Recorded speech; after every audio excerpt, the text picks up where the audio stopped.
I'm Jonathan Mann at CNN Center, and you're watching World Report. Thanks for joining us. Throughout Northern Africa and the Middle East, the push for democratic change is coming up against the machinery of state power.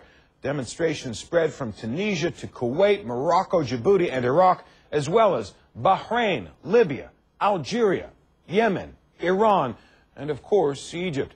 The resignation of Egypt's president only strengthened the resolve of reform activists across the Arab world.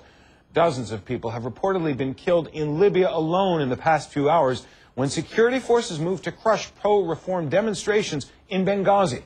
While in Bahrain, protesters have retaken a crucial symbolic square after security forces suddenly relinquished it.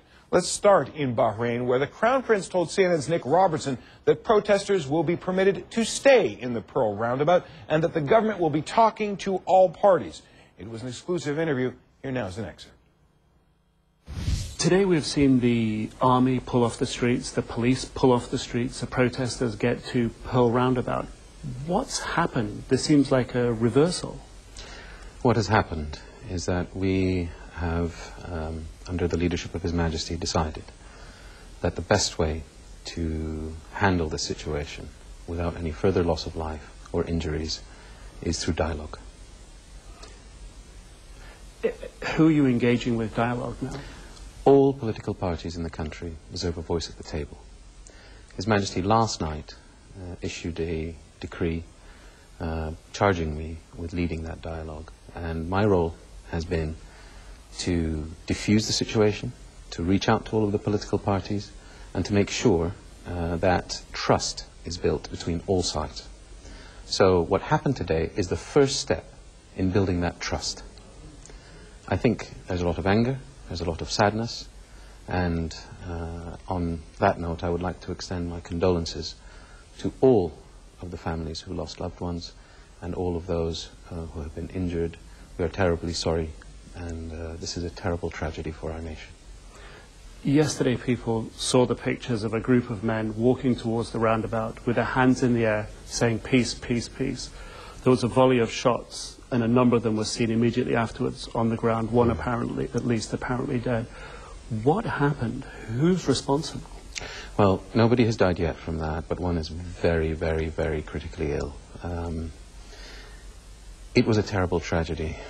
When I heard that news, I hopped into my car and drove straight to the TV station and spoke to the nation and appealed for calm. How that happened will have to be discussed and studied and understood. There is a lot of tension on the streets. The net effect, of course, has been making our job much harder.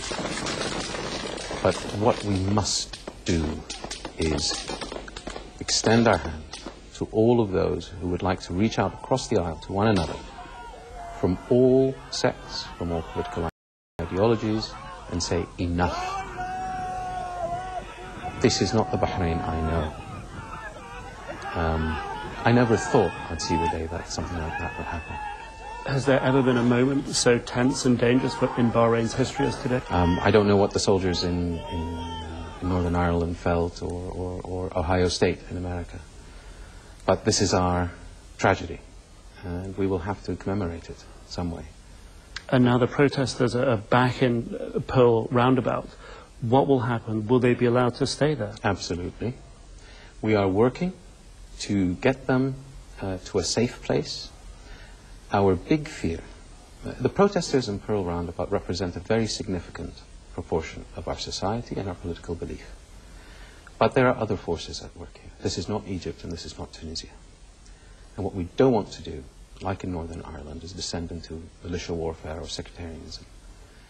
It is our role to build enough trust with the moderates in the country that we can transcend this problem and any future ones. The reforms that people are calling for, reforms that will bring, they say, equality, better housing, better jobs. Can you guarantee at this stage that these are going to be on the table and are achievable for all these people? Absolutely, and because all of us will be involved in making them happen. I'm not going to exclude anyone from the process of rebuilding our national identity. We almost lost our soul yesterday. It was a very difficult day. And to the people who say reforms were started 10 years ago and we saw nothing, how can we trust the government now? Well, I mean, nothing is a far cry from what was achieved.